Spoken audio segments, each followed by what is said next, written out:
नमस्कार दोस्तों, आप सभी का स्वागत है हमारे YouTube channel VCS basic physics में। आज के इस वीडियो में मैं कक्षा 12 जो एनसीईआरटी की पाठ्य पुस्तक है उसके 7th चैप्टर प्रत्यावर्ती धारा का एक टॉपिक लेकर चल रहे हैं। आज का जो हमारा टॉपिक है वो है कि प्रत्यावर्ती परिपथ में जब शुद्ध संधारित्र जुड़ा होता है तो उस परिपथ का हम विश्लेषण यहां पर करने वाले हैं। विद्यार्थियों, हम प्रत्यावर्ती परिपथों का विश्लेषण कर रहे थे। उसमें हमने दो टॉपिक देख लिए कि जब प्रत्यावर्ती परिपथ में शुद्ध प्रतिरोध जुड़ा होता है तब उसका हमने संपूर्ण विश्लेषण किया था। उसके पश्चात हमने जब प्रत्यावर्ती परिपथ में शुद्ध प्रेरकत्व या कुंडली जुड़ी होती है तो उसका भी वीडियो हमने देख लिया, समझ लिया है। यदि आप ने दोनों वीडियोस देख लिए हैं, समझ लिए हैं, तो आपको ये वीडियो भी बड़ी आसानी से इजी तरीके से समझ में आ जाएगा। सिमिलर तरीके से सभी बिंदुओं का यहां पर भी अध्ययन करने वाले हैं। विद्यार्थियों, आज का जो हमारा टॉपिक है वो क्या है कि प्रत्यावर्ती परिपथ का विश्लेषण जब प्रत्यावर्ती परिपथ में शुद्ध संधारित्र जुड़ा होता है। यदि एक कैपेसिटर प्रत्यावर्ती वोल्टेज स्रोत के साथ में कनेक्ट होता है तो उस परिपथ का हम विश्लेषण यहां पर करने वाले हैं। इस वीडियो में आप देखेंगे कि प्रत्यावर्ती जो धारा है उसका तात्क्षणिक मान और शिखर मान क्या होगा। साथ में हम देखेंगे प्रत्यावर्ती वोल्टेज तथा धारा का समय के साथ में ग्राफीय निरूपण, दोनों के मध्य क्लांत है, उनका फेजर ग्राफ। अंत में इस वीडियो में हम बात करेंगे कि इस प्रत्यावर्ती परिपथ में शक्ति क्षय कितना होगा। तो विद्यार्थी, इस वीडियो को स्टार्ट करते हैं। सर्वप्रथम हम परिपथ चित्र का निर्माण करते हैं कि जब प्रत्यावर्ती वोल्टेज स्रोत से एक शुद्ध संधारित्र जुड़ा होता है तो उसका परिपथ किस प्रकार से होगा। मैं यहां पर आप लोगों के सामने रख रहा हूं परिपथ चित्र। परिपथ चित्र में क्या होगा, एक संधारित्र होगा। ये हमारे पास में एक संधारित्र है जिसकी धारिता है C, और इस C धारिता वाले संधारित्र को हम V वोल्टता के प्रत्यावर्ती वोल्टेज स्रोत से कनेक्ट कर देते हैं। तो यहां पर ये जो आप लोग देख रहे हैं, ये जो सिंबल है वो है प्रत्यावर्ती वोल्टेज स्रोत का प्रतीक चिन्ह। इससे प्रत्यावर्ती वोल्टेज स्रोत का प्रतीक चिन्ह ये बताता है कि ये जो प्रत्यावर्ती वोल्टता है वो ज्यावक्रीय प्रत्यावर्ती वोल्टता है और उसका तात्क्षणिक मान इस तरीके से लिखा जा सकता है। प्रत्यावर्ती वोल्टता का तात्क्षणिक मान, वोल्टता का तात्क्षणिक मान, प्रत्यावर्ती वोल्टता का जो तात्क्षणिक मान है उसे हम V बराबर Vm साइन ओमेगा टी से पुट कर सकते हैं। इसे हमने दे दिया है इक्वेशन नंबर 1, समीकरण 1 इसे हमने दे दिया है। यहां तक तो आप लोगों को पहले भी हमने समझा दिया, यहां पर भी समझ में आ जाना चाहिए। प्रत्यावर्ती वोल्टेज को हमने V बराबर Vm साइन ओमेगा टी से लिखा है, जहां Vm इस प्रत्यावर्ती वोल्टेज का शिखर मान है, ओमेगा इसका कोणीय आवर्ती, ओमेगा टी इसका कला कोण कहलाता है। चलिए मैं इनको भी यहां पर पुट कर देता हूं। Vm एम इसके सबस्क्रिप्ट में लगा हुआ है, यह है प्रत्यावर्ती वोल्टता का शिखर मान, इसे हम अधिकतम मान भी कह सकते हैं। प्रत्यावर्ती वोल्टता का शिखर मान या अधिकतम मान भी इसे कहा जा सकता है। ये जो ओमेगा टी है इसे हम कहते हैं कला कोण। तो प्रत्यावर्ती वोल्टता का जो कला कोण है वो है ओमेगा टी, जहां ओमेगा टी है इसकी कोणीय आवर्ती। ओमेगा क्या है, कोणीय आवर्ती है, और इस ओमेगा को हम 2 पाई अपॉन टी से पुट कर सकते हैं। 2 पाई अपॉन टी, जहां ये जो टी है वो आवर्तकाल कहलाता है, एक चक्कर में लगा समय कहलाता है। क्लियर। अब हम इसमें एक एक करके सभी बिंदुओं का अध्ययन करेंगे। सबसे पहले जो हमारे पास में बिंदु है ए ले लेते हैं, प्रत्यावर्ती धारा का तात्क्षणिक मान। प्रत्यावर्ती धारा का तात्क्षणिक तात्क्षणिक का मतलब है किसी क्षण विशेष पर तात्क्षणिक व शिखर मान। तात्क्षणिक मान क्या होगा, शिखर मान क्या होगा, ये हम पहले बिंदु में देखने वाले हैं। क्लियर विद्यार्थियों, हम प्रत्यावर्ती वोल्टता V बराबर Vm sin ओमेगा t जानते हैं और किसी संधारित्र के सिरों पर जो विभव पतन होता है उसका फॉर्मूला भी हमने पहले पढ़ लिया है। संधारित्र के टॉपिक में हमने ये देख लिया है कि संधारित्र के सिरों पर विभवांतर क्या होगा। संधारित्र के सिरों पर विभवांतर, संधारित्र के सिरों पर विभवांतर, तो किसी संधारित्र की सिरों पर जो विभवांतर है V, और उसे V को हम क्या लिख सकते हैं। देखिए V बराबर होता है Q बट्टे में C, Q बट्टे में C, क्योंकि हमने एक फॉर्मूला पढ़ा है संधारित्र के ऊपर प्लेटों पर आवेश Q बराबर C इंटू V, तो यहां से हमने क्या पुट कर दिया, V is equal to Q by C हमने यहां पर रख दिया है, पुट कर दिया है। क्लियर, यहां तक समझ में आ गया। अब देखिए विद्यार्थियों कि यहां पर हमने ये V वोल्टता का प्रत्यावर्ती वोल्टता स्रोत यहां पर लगाया है। इसका जो वोल्टेज है वो सारा का सारा इस संधारित्र की दोनों प्लेटों के मध्य ड्रॉप हो जाएगा, विभव पतन हो जाएगा। तो जो आपने लगाया वो सारा का सारा कहां यूज में आ गया, इस संधारित्र के ऊपर यूज में आ गया। इसका मतलब है कि यहां पर आपने V लगाया तो इसके सिरों पर भी कितना होगा, V ही होगा। क्लियर, जो कि Q अपॉन में C के बराबर होगा, जहां Q संधारित्र की प्रत्येक प्लेट पर आवेश है, एक के ऊपर प्लस Q तो दूसरी पर माइनस Q होता है, और ये जो C है ये है इस संधारित्र की धारिता। C क्या है, इस संधारित्र की धारिता है। चलिए मैं इसको इक्वेशन नंबर 2 दे देता हूं। C है संधारित्र की धारिता,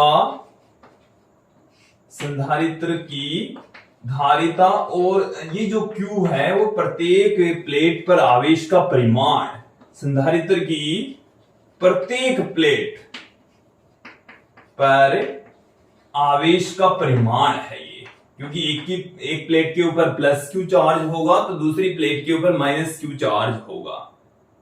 क्लियर, अब देखिए आपने V वोल्टेज यहां पर लगाया और इसके सिरों पर V वोल्टेज ही प्राप्त होगा।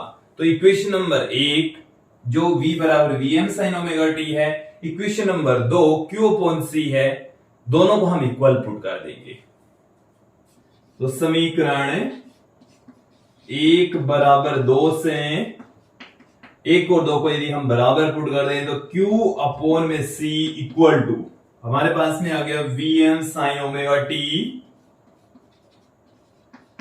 Vm sin ओमेगा t, ये हमें मिल चुका है, प्राप्त हो चुका है। क्लियर, अब देखिए यहां से Q बराबर C Vm sin omega t, इसे हम पुट कर देते हैं। Q बराबर C Vm sin omega t, ये तो हमारे पास में आ गया संधारित्र की प्रत्येक प्लेट पर आवेश का मान।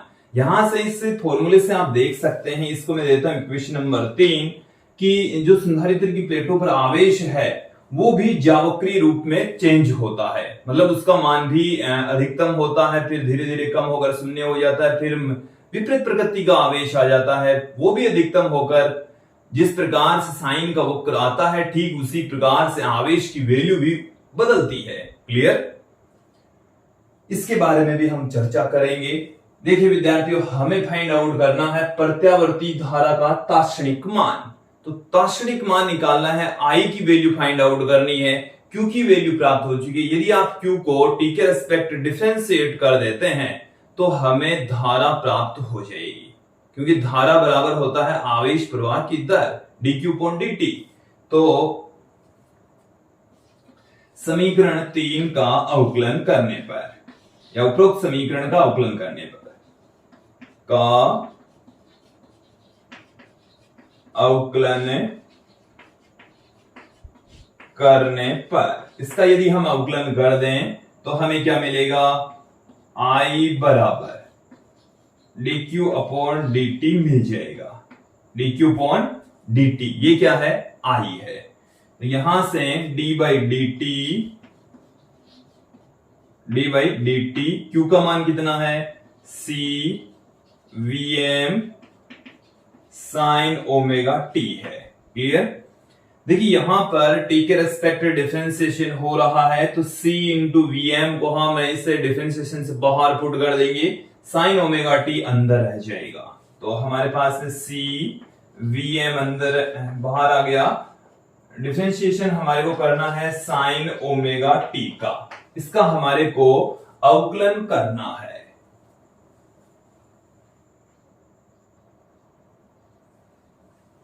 अवकलन देखिए इसका I बराबर C इंटू वी एम यहां पर पढ़ाई है, C into V M into में sine omega T. Sine omega T का अवकलन होता है कोस ओमेगा टी। देखिए इन फॉर्मूलों को आप दिमाग में फिट बिठा लीजिए। साइन ओमेगा टी का अवकलन क्या होगा, कोस ओमेगा टी, और साइन ओमेगा टी का समाकलन होता है माइनस कोस ओमेगा टी, फिर ओमेगा टी का और होता है। क्लियर। तो यहां पर आपको अवकलन समझना है, तो सी इंटू वी एम एजडीज पड़ा है, साइन ओमेगा टी का अवकलन क्या हो गया, कोस ओमेगा टी हो गया। क्लियर। अब इस ओमेगा टी का फिर से करेंगे, ओमेगा टी का अवकलन करके इसको गुणा कर देना है। तो ओमेगा टी का अवकलन करेंगे तो ओमेगा, और वो इससे क्या हो जाएगा, मल्टीपल में आ जाएगा, गुणा में आ जाएगा। तो ये मैंने गुणा में इधर दिखाया है। क्लियर। देखिए इसे हम किस तरीके से लिख रहे हैं, वी एम बट्टे में 1 अपॉन में ओमेगा सी। देखिए बट्टे के नीचे हमने एक बट्टा और लगा दिया, ओमेगा सी ऊपर जाएगा, तो ये ओमेगा ये सी, यहां पर है कोस ओमेगा टी। इस कोस ओमेगा टी को देखिए मैं क्या लिख रहा हूं विद्यार्थियों, साइन 90 प्लस ओमेगा टी। देखिए हमें साइन के फॉर्म में लिखना है इसको। ये जो हमारे पास में धारा आ रही है इसको हम साइन की फॉर्म में इसलिए पुट कर रहे हैं ताकि हम प्रत्यावर्ती बोर्डता से इसकी तुलना कर सकें, इनके कला कोणों में अंतर फाइंड आउट कर सकें, इनके फेजर ग्राफ खींच सकें। इसलिए हम इस कोस को भी किस में कन्वर्ट करें। हालांकि जैसे धारा आ गई, ये आ गई, तो ये धारा का दार्शनिक मान है, बट इसको हम स्टैंडर्ड फॉर्म में साइन के रूप में हम इसको कन्वर्ट कर रहे हैं विद्यार्थियों, ताकि प्रत्यावर्ती बोर्डता से तुलना की जा सके, इनके मध्य कलांतर निकाला जा सके, इनका फेजर ग्राफ खींचा जा सके। तो sine 90 plus theta cos theta होता है। ये फॉर्मूला भी आप दिमाग में फिट बिठा लीजिए। ये त्रिकोणमिति का फॉर्मूला है, सूत्र है, और ये जो फॉर्मूले आए कहां से हैं, यदि आप लोगों को इनको समझना है तो इसके भी हमने वीडियोज बना रखे हैं। कक्षा 11 के जो मैथमेटिकल का पोर्शन है उसमें हमने इन वीडियोज को शामिल किया है। तो साइन 90 प्लस थीटा होता है कोस थीटा, तो साइन 90 प्लस ओमेगा टी, तो वो आ जाएगा कोस ओमेगा टी। तो कोस ओमेगा टी को हम इस तरीके से पुट कर सकते हैं। अब देखिए इसे क्या लिखा जा रहा है, I बराबर वी एम बट्टे में इसको मैं पुट करूंगा अक्ष सी। अक्ष एल हम पहले पढ़ चुके हैं, अब आ चुका है अक्ष सी। इसको हम धारती प्रतिघात कहते हैं, और इसे हम पुट करेंगे sign omega T plus pi by two. देखिए जोड़ में है pi by two plus omega t, और प्लस में आगे पीछे लिख सकते हैं 3 प्लस 4 बराबर होता है 4 प्लस 3 के। तो आगे पीछे इनको लिखा जा सकता है। इसे हम इस तरीके से पुट कर देंगे, I बराबर I am sine omega T plus pi by two, और ये आ चुका है हमारे पास में प्रत्यावर्ती धारा का तात्क्षणिक मान। यह है प्रत्यावर्ती धारा का तात्क्षणिक मान कहलाता है। प्रत्यावर्ती धारा का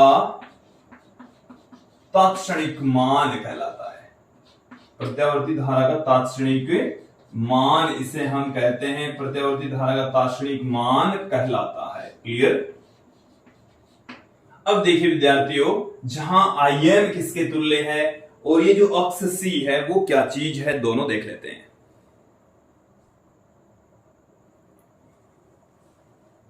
ये जो आई एम है इसे हम कहते हैं प्रत्यावर्ती धारा का शिखर मान। यह है प्रत्यावर्ती धारा का शिखर मान। शिखर मान कह दीजिए, अधिकतम मान इसको हम कह देते हैं। अब देखिए इसकी वैल्यू किसके इक्वल होगी, आई एम बराबर, हमने किसके स्थान पर आई एम पुट किया, वी एम अपॉन में अक्ष सी के स्थान पर पुट किया, वी एम बट्टे में अक्ष सी, ये वी एम अक्ष सी, इनके स्थान पर हमने क्या लिखा था, आई एम लिखा था। तो आई एम क्या है, वी एम बट्टे में अक्ष सी है, और ये प्रत्यावर्ती धारा का शिखर मान होता है। ये जो अक्ष सी है वो क्या चीज है, अक्ष सी को हम कहते हैं धारतीय प्रतिघात, इसे क्या कहा जाता है, धारतीय प्रतिघात कहा जाता है। इसको भी हम यहां पर परिभाषित कर देंगे। धारतीय प्रतिघात क्या होता है, ये जो अक्ष सी है वो किसके तुल्य था, अक्ष सी को भी हमने किसके स्थान पर रखा था, ये था 1 में ओमेगा सी, 1 ओमेगा सी, इसके स्थान पर हमने अक्ष सी पुट कर दिया। तो अक्ष सी बराबर होता है 1 में ओमेगा सी, जिसको हम धारतीय प्रतिघात कहते हैं। और ये जो यहां पर यदि इसकी वैल्यू पुट कर दें तो वी एम अपॉन में 1 में ओमेगा सी ऊपर चला जाएगा, तो वी एम ओमेगा सी आ गया। तो आई एम बराबर क्या आ गया, v m omega c, i m बराबर प्राप्त हो चुका है वी एम ओमेगा सी, जिसको हम प्रत्यावर्ती धारा का शिखर मान कह रहे हैं।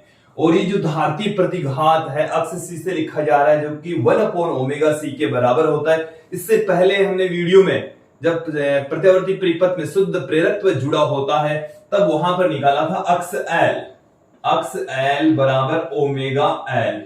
इस फॉर्मूले को आप लोग अच्छे से ध्यान में रखेंगे, याद रखेंगे। और ये जो अब हमारे पास में धारतीय प्रतिघात का फॉर्मूला आया है, इसको भी आप दिमाग में फिट बिठा लीजिए।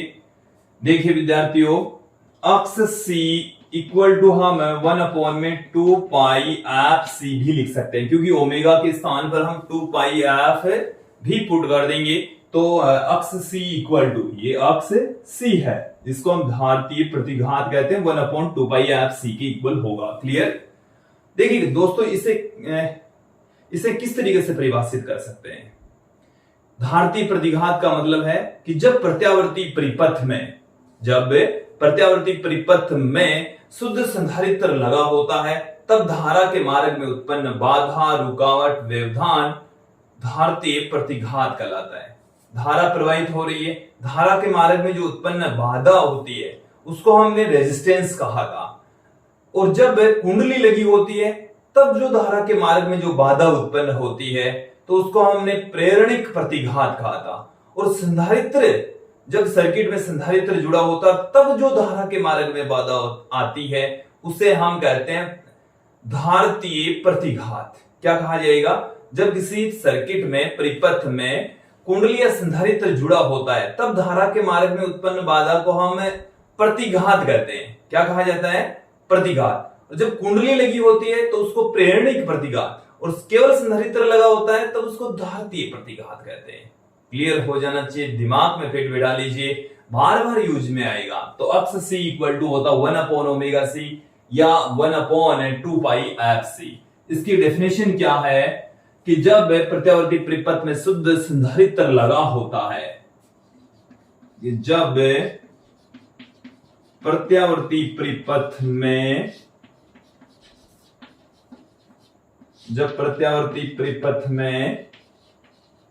शुद्ध संधारित्र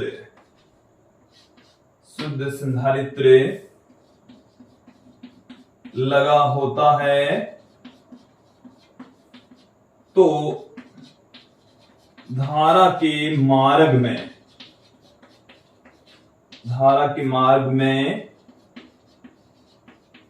उत्पन्न बाधा, रुकावट, व्यवधान बाधा धारतीय प्रतिघात कहलाती है। धारतीय प्रतिघात कहलाती है। धारा के मार्ग में उत्पन्न बाधा, रुकावट, व्यवधान धारतीय प्रतिघात कहलाता है। ये क्लियर हो जाना चाहिए, डेफिनेशन समझ में आ जानी चाहिए, सूत्र फॉर्मूला आप लोगों को समझ में आ जाना चाहिए। ये हो चुका है हमारा पहला बिंदु कि जब प्रत्यावर्ती परिपथ में शुद्ध संधारित्र लगा होता है तब प्रत्यावर्ती धारा का शिखर मान, ताक्षणिक मान आ चुका है I बराबर IM sin omega D plus pi by 2, और शिखर मान आ चुका है Vm ओमेगा C वह रहा, आप देख सकते हैं। अब इसके बी बिंदु की ओर चलते हैं, प्रत्यावर्ती वोल्टता तथा धारा के मध्य कलांतर। अब हम बात करते हैं प्रत्यावर्ती वोल्टता तथा धारा के मध्य कलांतर।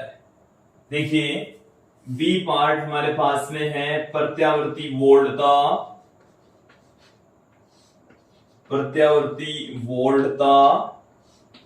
एवं धारा में कलांतर।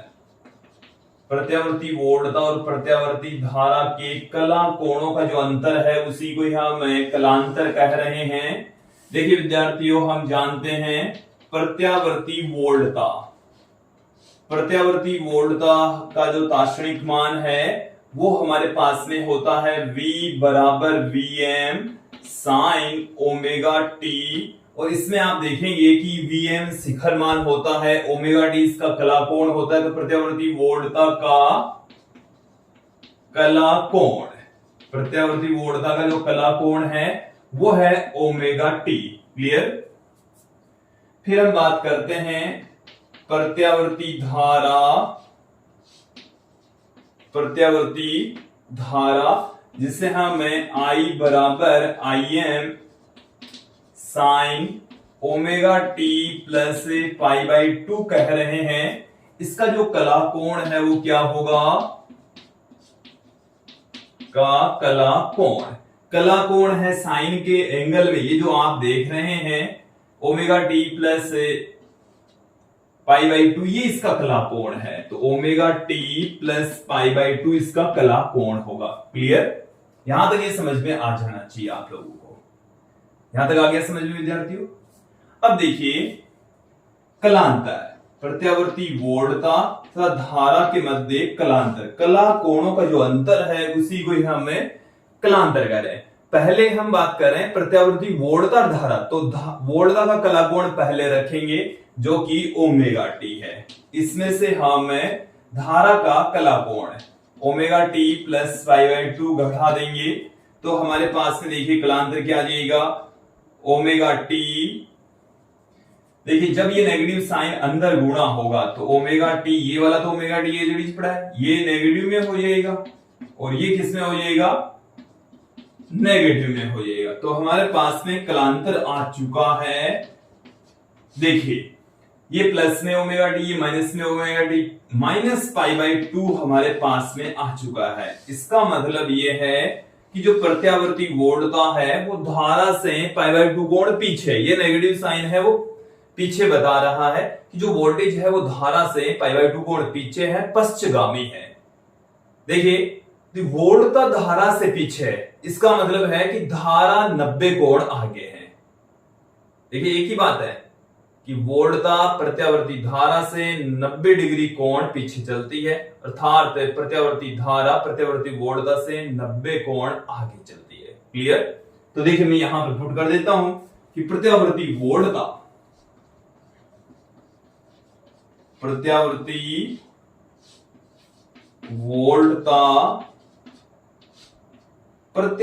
धारा से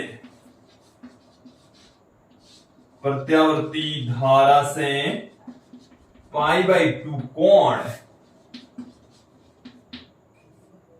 पीछे रहता है, पीछे, या इसको हम पश्चगामी भी बोल सकते हैं,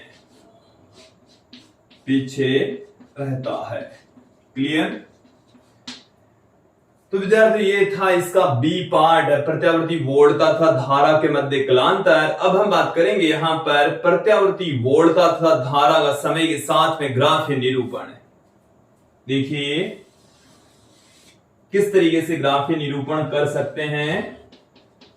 प्रत्यावर्ती वोल्टता, सी पार्ट क्या है, प्रत्यावर्ती वोल्टता एवं प्रत्यावर्ती धारा का समय के साथ में ग्राफीय निरूपण, समय के साथ ग्राफीय निरूपण, समय के साथ में ग्राफीय निरूपण क्या होगा, किस तरीके से इसका ग्राफ खींचा जा सकता है। हमारे पास में वोल्टेज है V बराबर Vm साइन ओमेगा टी और धारा है I बराबर I am sine omega T plus pi by two, omega T plus pi by two. इन्हीं दोनों का समय के साथ में हम वक्र खींचने वाले हैं। देखिए विद्यार्थियों, किस तरीके से वक्र खींचा जा सकता है। ये हमारे पास में है एक्स एक्सिस और ये है वाई एक्सिस। एक्स एक्सिस दिशा में हम ले लेते हैं समय, एक्स एक्सिस दिशा में हमने क्या ले लिया है, समय। वाई दिशा में हम ले लेंगे वोल्टेज और धारा। क्लियर। देखिए वोल्टेज V बराबर Vm साइन ओमेगा टी, इसका जो वक्र है वो हम पहले भी देख चुके हैं, यहां पर भी देख लीजिए सिमिलर तरीके से। हो सकता है थोड़ा छोटा बड़ा हो पर आप लोग समझ लेंगे। ये किसका वक्र है, V का वक्र है। क्लियर। ये जो इसका अधिकतम मान होता है ये है Vm, इधर हमने लिया है V। क्लियर। जो समय है वो यहां पर तो है 0, यहां पर समय है t/4, t/2, 3t/4 और यहां पर जो समय है वो आ चुका है t। अब देखिए विद्यार्थियों, जो प्रत्यावर्ती धारा है वो वोल्टेज से 90 डिग्री आगे चलती है। मतलब जब ओमेगा टी का मान 0 होता है तब इसका मान प्लस में π/2, इसका कलाकोण क्या रह जाता है, π/2, क्योंकि ओमेगा टी 0 तो ये प्लस में π/2 तो फिर भी रह गया, तो प्लस में π/2 का मतलब हो गया 90 और साइन 90 का मान होता है 1, तो इसका मान रहेगा, इसका मान जब 0 रहेगा तो इसका मान रहेगा 1 Im के बराबर। इसका जो वक्र है वो यहां से स्टार्ट होगा। देखिए विद्यार्थी, ये 90 डिग्री आगे चलता है, 90 डिग्री आगे चलता है, तो यहां से इसका जो वक्र है वो इस तरीके से प्राप्त होगा। इस तरीके से इसका वक्र खींचा जा सकता है। ये ऐसे चलता है, ऐसे होता है। तो ये इसका मान है, जब 0 होता है तो इसका अधिकतम यहां वाला मान आएगा, फिर इसका जब जाकर अधिकतम होता है तो इसका ये वाला मान आएगा। देखो ये इधर खिसक गया, ये इधर खिसक गया, ये वाला जो पार्ट है इधर आ गया। इस तरीके से ये चलता है। ये वाला 0 है तो वो इधर आ गया। ये 90 डिग्री आगे चलता है। कितने कोण आगे चलेगा, आप एक टेबल के जरिए यहां से भी आप समझ सकते हैं। स्मॉल डी का मान जब आप पुट करते जाएंगे तो ये जो एंगल है वो 0, 90, 180, 270 और ये 360 डिग्री का कोण होता है। तो इन कोणों के ऊपर आप इस वक्र को खींचकर देखेंगे तो V और I के वक्र इस तरीके से प्राप्त होने वाले हैं। अब हम बात करेंगे फेजर ग्राफ की।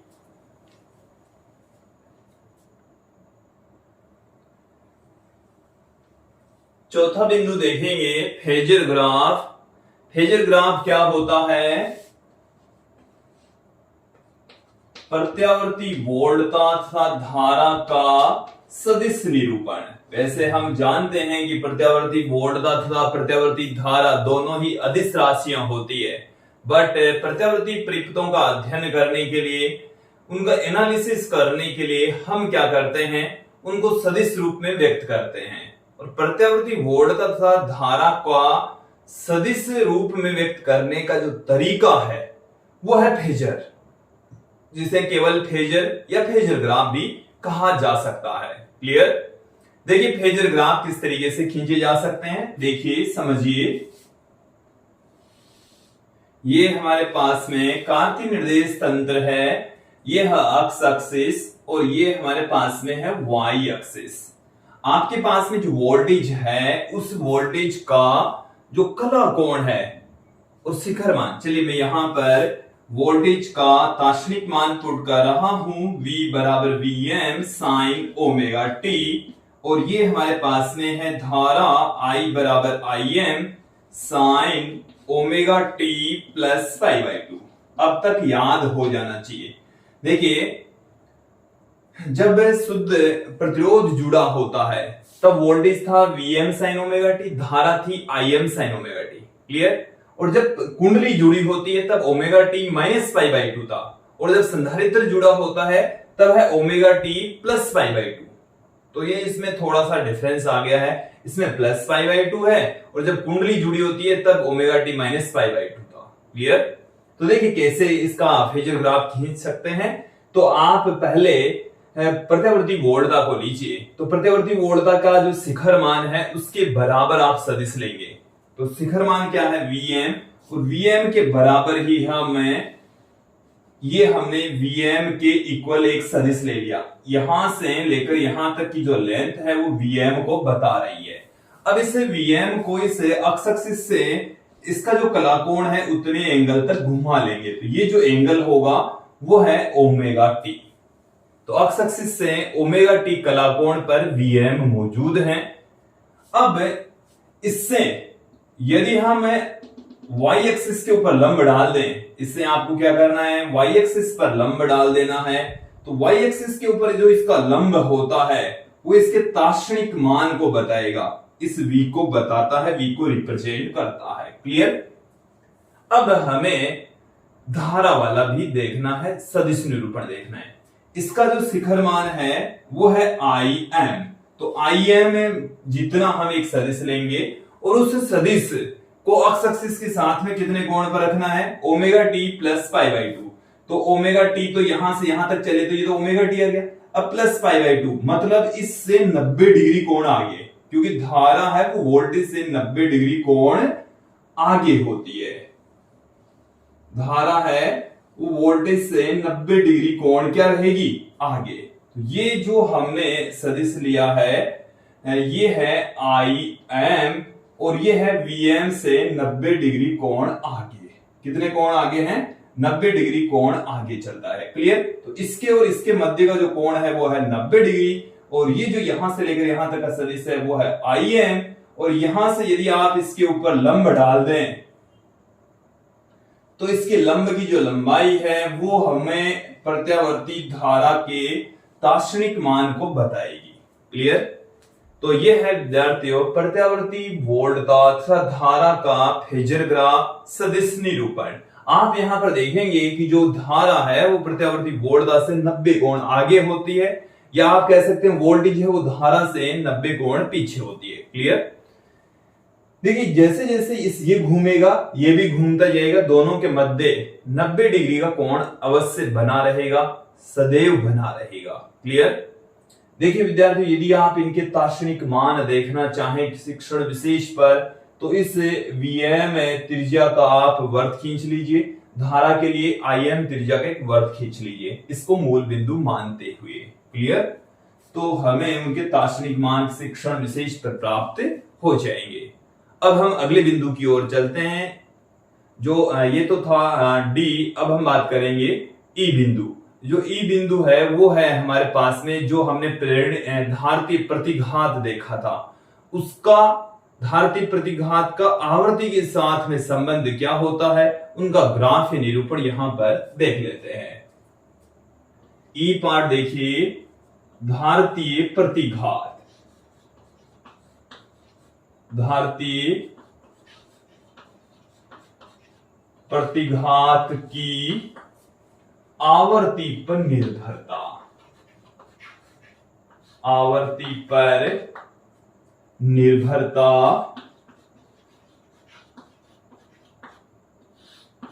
धारती प्रतिघात जो कि अक्ष C होता है, और वो आवर्ती पर किस तरीके से डिपेंड करता है। अक्ष C बराबर होता है 1 में ओमेगा C, ओमेगा बराबर होता है 2 पाई एफ C। तो 2 पाई एफ होता है तो 2 पाई एफ C आ गया। यहां से देखिए अक्ष C समानुपाती हो गया है 1/f के। अक्ष C किसके समानुपाती हो गया है, 1/f के। और हमारे पास में क्या मिल गया है, अक्ष C समानुपाती हो गया 1/c के। ये दो रिजल्ट हमें मिल चुके हैं और इन दोनों के लिए ही हम यहां पर ग्राफ खींचने वाले हैं। एक तरफ हम अक्ष C लेंगे, दूसरी तरफ f लेंगे, तो दोनों एक दूसरे के व्युत्क्रमानुपाती होते हैं। देख लीजिए अक्ष C का मान आवर्ती के साथ में किस तरीके से बदलता है, ऐसे बदलता है, क्योंकि अक्ष C और आवर्ती दोनों एक दूसरे के व्युत्क्रमानुपाती होते हैं। क्लियर? समझ में आ जाना चाहिए। एक ग्राफ हमारे पास में और भी है, अक्ष C, ये अक्ष C है और C धारिता के साथ में अक्ष C का मान व्युत्क्रमानुपाती होता है। जो धारतीय प्रतिघात है वो धारिता के भी व्युत्क्रमानुपाती होता है। दोनों की इस तरीके के ग्राफ प्राप्त होंगे। यदि अक्ष C और 1/f के बीच में ग्राफ खींचें, अक्ष C और 1/f के बीच में ग्राफ खींचे तो एकदम सीधी रेखा प्राप्त होगी, क्योंकि अक्ष C और 1/f दोनों एक दूसरे के समानुपाती होते हैं। तो अक्ष C और 1/f के मध्य इस तरीके का ग्राफ प्राप्त होगा। अब इस वीडियो का अंतिम पार्ट प्रत्यावर्ती परिपथ में शक्ति से हम देखने वाले हैं। अब हम बात करते हैं प्रत्यावर्ती परिपथ में शक्ति से अंतिम बिंदु शक्ति क्षय। औसत शक्ति से हम यहां पर देखने वाले हैं विद्यार्थियों प्रत्यावर्ती वोल्टता का जो तात्क्षणिक मान है वो हमने देख लिया, V बराबर Vm sin ओमेगा t। प्रत्यावर्ती धारा का जो तात्क्षणिक मान है वो भी हमने देख लिया, I बराबर Im sin omega t plus π/2। Clear. अब यहां पर हम बात करते हैं विद्युत शक्ति की। तो जो विद्युत शक्ति होती है विद्यार्थियों P से लिखी जाती है, V इंटू आई की इक्वल होती है, V I के तुल्य होती है। तो यहां पर V और I दोनों की वैल्यू पुट कर दीजिए। V का मान है हमारे पास में Vm sin ओमेगा t और I का मान है Im sin। अब देखिए साइन 90 प्लस थीटा होता कोस थीटा, और हमने कोस थीटा को ही साइन 90 प्लस थीटा लिखा था। देखिए आप यदि इस वीडियो का जो पहला पार्ट है उसमें हमारे पास में Im कोस ओमेगा टी आया था, उस कोस ओमेगा टी को हमने क्या पुट कर दिया था, साइन ओमेगा टी प्लस π/2। तो इसके स्थान पर हम क्या पुट कर सकते हैं, कोस ओमेगा टी पुट कर सकते हैं। क्लियर, मैंने सीधे ही लिख दिया है। I का मान है साइन ओमेगा टी प्लस π/2 होता है, साइन ओमेगा टी प्लस π/2 हम क्या लिख सकते हैं, कोस ओमेगा टी लिख सकते हैं। तो P बराबर Vm Im, और इसको हम 2 से ऊपर नीचे मल्टीप्लाई कर देंगे। तो 2 से ऊपर जो गुणा किया वो तो ये रहा, और नीचे गुणा किया वो √2 इंटू √2 के रूप में लिख दिया। देखो ये Vm पढ़ाइए, Im यहां पढ़ाइए, साइन ओमेगा टी ये पढ़ाइए, कोस ओमेगा टी पढ़ाइए, ऊपर 2 से गुणा किया, नीचे भी 2 से गुणा किया, उस 2 को √2 इंटू √2 लिख दिया। √2 इंटू √2 कितना होता है, 2 ही होता है। क्लियर। अब देखिए इसे हम लिख सकते हैं VRMS, इसे हम लिख सकते हैं IRMS, और ये हमारे पास में किसका फॉर्मूला आ चुका है विद्यार्थियों, आपने लास्ट वीडियो में भी इसका फॉर्मूला देखा था, साइन 2 ओमेगा टी का फॉर्मूला है। ये हमारे पास में शक्ति का सूत्र आ चुका है। और यहां पर देखेंगे इससे शक्ति की जो आवृत्ति होती है वो ये भी जावक्री रूप में ही इससे शक्ति की वैल्यू बदलती है, बट इसकी आवृत्ति 2 ओमेगा होती है। जब है वोल्टता की आवृत्ति ओमेगा, धारा की आवृत्ति ओमेगा, तब शक्ति की आवृत्ति होती है 2 ओमेगा। इट मीन्स ये वोल्टता की दुगुनी आवृत्ति से कंपन करता है। कौन, शक्ति। अब हम औसत शक्ति की यहां पर बात करते हैं। औसत शक्ति कितनी होगी, औसत शक्ति P बार, हमने इसके बार लगा दिया तो इधर भी आप बार लगा दीजिए। तो VRMS IRMS sine 2 omega t, और इसका औसत आ जाएगा। इनका जो औसत मान है वो तो एजडीज रहेगा। अब विद्यार्थी हम आपको याद दिला दें, साइन थीटा और कोस थीटा का औसत मान कितना होता है, 0। तो यहां पर साइन 2 ओमेगा टी है, इसका औसत मान हो जाएगा 0। तो जब परिपथ में शुद्ध संधारित्र लगा होता है तब भी शक्ति से कितना आएगा, 0। और जब परिपथ में शुद्ध प्रेरकत्व लगा होता है तब भी हमारे पास में शक्ति से कितना आया था, 0 प्राप्त हुआ था। 0 हमने देख लिया था। क्लियर। तो मैं यहां पर पुट कर देता हूं, जब एसी परिपथ में शुद्ध संधारित्र लगा होता है, शुद्ध संधारित्र लगा होता है, तो औसत शक्ति से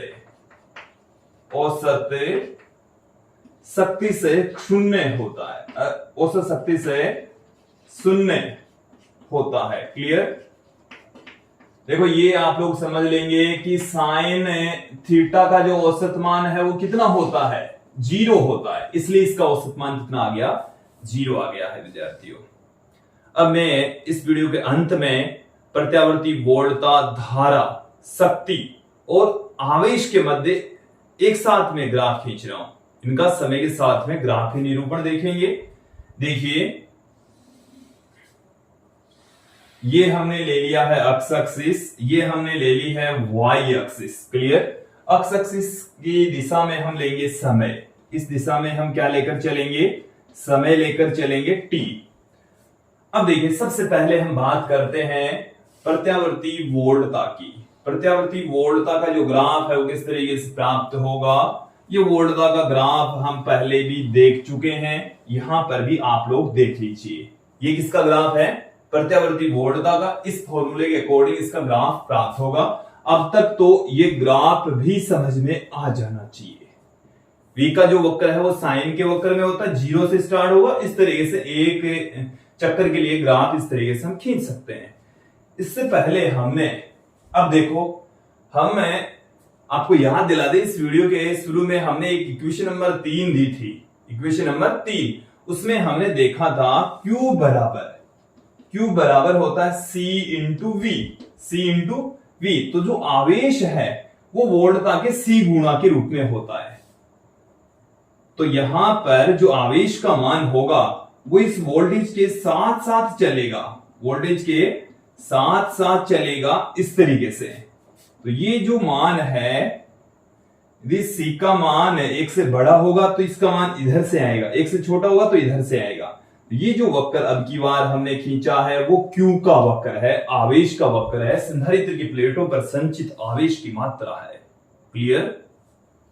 अब देखिए विद्यार्थियों कि यहां से अब हम बात करते हैं धारा की। तो धारा है वो वोल्टेज से 90 डिग्री आगे होती है और इसका जो ग्राफ है वो इस टाइप से प्राप्त होता है। ये है हमारे पास में 0, ये है समय t/4, ये t/2, ये 3t/4 और ये हमारे पास में समय है t। इसका जो ग्राफ है वो इस टाइप से प्राप्त होगा। ये किसका ग्राफ हमने दिखाया है, ये हमने समय का ग्राफ दिखाया है। क्लियर। विद्यार्थियों शक्ति की भी हम बात कर लेते हैं। शक्ति का जो ग्राफ है उसकी आवृत्ति 2 ओमेगा, मतलब साइन के रूप में ही ग्राफ आएगा, बट इसकी आवृत्ति होती है 2 ओमेगा। इट मीन्स वोल्टता की आवृत्ति से इसकी आवृत्ति दुगुनी होती है। वोल्टता का जब एक चक्कर होता है तो शक्ति के 2 चक्कर हो जाएंगे। शक्ति के कितने चक्कर हो जाएंगे, वोल्टता का जब एक चक्कर तो शक्ति के कितने होंगे, 2 चक्कर। इसका मतलब है कि इसका जब आधा चक्कर होगा तो इसका 1 चक्कर हो जाएगा। इसके कितने चक्कर हो जाएंगे, 1 चक्कर हो जाएगा। तो विद्यार्थी यहां से मैं ये शक्ति का हम ग्राफ खींच रहे हैं। ये 1 चक्कर हो गया, साइन वक्र ही है, 1 चक्कर हो चुका है इसका। क्लियर। और ये इसका दूसरा चक्कर हो चुका है। क्लियर। तो वैसे ये जो ग्राफ है वो सारे एक साथ में हमने खींचे, थोड़ा सा मिक्सअप सा हो गया है, बट आप फिर भी इसको समझ सकते हैं। ये है शक्ति का और ये है धारा का। क्लियर हो जाना चाहिए, समझ में आ जाना चाहिए। क्लियर। विद्यार्थी जो आवेश का मान है वो ज्यावक्रीय रूप से किस तरीके से बदलता है वो भी मैं थोड़ा सा आप लोगों को समझा देता हूं, बता देता हूं। देखिए जो प्रत्यावर्ती परिपथ है उसमें हमने शुद्ध संधारित्र जोड़ रखा है और जो प्रत्यावर्ती वोल्टता स्रोत है ये हमारे पास में है प्रत्यावर्ती परिपथ में जुड़ा शुद्ध संधारित्र और यहां पर ये जुड़ा है प्रत्यावर्ती वोल्टता स्रोत। क्लियर। अब देखिए इससे जो वोल्टेज है इसका मान इस तरीके से बदलता है, ऐसे बदलता है। तो यहां से जैसे ही वोल्टेज बदलेगा, वोल्टेज बदलता है तो इसके ऊपर धीरे धीरे, जैसे मान लीजिए कि ये सिरा धनात्मक, ये सिरा ऋणात्मक होता है, तो इससे आवेश चलेंगे और आवेश यहां पर आकर इकट्ठे हो जाएंगे। इसके ऊपर आवेश आकर इकट्ठे हो जाएंगे, धीरे धीरे आवेश बढ़ेंगे। इसके ऊपर धनावेश बढ़ेगा तो इसके ऊपर क्या बढ़ेगा, ऋणावेश बढ़ेगा। और आवेश का मान, ये जो आवेश के लिए ग्राफ दिखाया है वो किसी एक प्लेट के ऊपर आवेश दिखाया है। तो इस प्लेट के ऊपर जो आवेश है वो धीरे धीरे बढ़कर कितना हो जाएगा, जब V का मान Vm के बराबर हो जाएगा तो Q का मान Qm के बराबर हो जाएगा। Q का मान किसके बराबर हो जाएगा, Qm के बराबर हो जाएगा। फिर इस वोल्टेज का मान धीरे धीरे घटता है, तो यहां से भी आवेश धीरे धीरे क्या होंगे, घटेंगे, इस तरीके से कम होंगे। वोल्टेज धीरे धीरे कम होकर जीरो हो जाएगा, तो ये आवेश भी यहां से घटते हुए कितने हो जाएंगे, जीरो हो जाएगी। यहां पर आवेश की मात्रा जीरो आ जाएगी। अब यहां से वोल्टेज विपरीत दिशा में होने का मतलब ये सिरा नेगेटिव, ये सिरा अब की बार क्या हो गया, इसके ऊपर धीरे धीरे ऋणावेश क्रिएट होने लगेगा, इसके ऊपर धीरे धीरे धनावेश क्रिएट होने लगेगा। तो ऋणात्मक दिशा के अंदर जो वोल्टेज है वो बढ़ता जाएगा। तो इस तरीके से जब आवेश अधिकतम हो जाता है तो उस कंडीशन में यहां पर वोल्टता का मान ऋणात्मक दिशा में अधिकतम, तो इस पर आवेश भी अधिकतम हो जाएगा। फिर वो वोल्टता का मान धीरे धीरे घटता है, तो यहां से आवेश का मान भी धीरे धीरे घटता है, और यहां पर आकर वोल्टता शून्य, तो आवेश भी शून्य हो जाएगा। तो फिर से इसके ऊपर आवेश धनात्मक होगा। तो ये जो आवेश है धनावेश वो इस तरीके से चलते हैं, ऐसे यहां पर दोलन गति करते रहते हैं। क्लियर? तो विद्यार्थियों, ये था आज का हमारा वीडियो, जिसमें आपने देखा कि जब प्रत्यावर्ती परिपथ में शुद्ध संधारित्र लगा होता है, जब प्रत्यावर्ती परिपथ में क्या कनेक्ट होता है, शुद्ध संधारित्र लगा होता है, तो उसे संपूर्ण परिपथ के बारे में हमने यहाँ पर जानकारी ली। और मुझे उम्मीद है आप लोगों को ये जो वीडियो है वो अच्छे से समझ में आ गया होगा। आज के लिए इतना ही। यदि आप हमारे YouTube चैनल पर नए हैं और इस चैप्टर के नए हस्तलिखित नोट्स यदि प्राप्त करना चाहते हैं, तो इन नंबर पर आपको व्हाट्सएप करना है, कॉल किसी भी कंडीशन में नहीं करना है। इन नंबर पर आप क्या करेंगे, व्हाट्सएप कर दीजिए, तो हस्तलिखित नोट्स आपको प्राप्त हो जाएंगे। आज के लिए इतना ही। धन्यवाद दोस्तों।